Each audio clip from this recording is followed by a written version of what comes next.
How to fix Deadzone Rogue keeps crashing on Steam. So first you want to go to your library, and then you want to right click on the game, click on properties, and then go to installed files and click on verify the integrity of game files.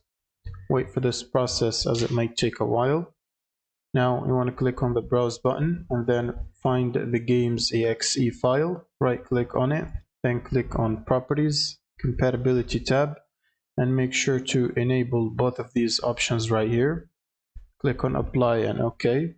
Now you want to go to the general tab on Steam, and then under launch options you want to type -DX11 like you see it right here.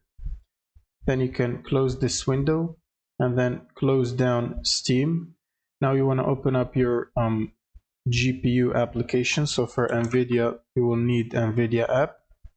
And then you want to go to the drivers section and make sure you have the latest update of the game ready driver.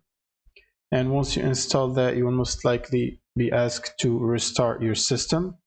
Now after restarting your system, you should open up Steam as administrator like this, run as administrator. And once you run Steam, you should simply launch the game again. And this should solve the problem. Thank you guys for watching and subscribe.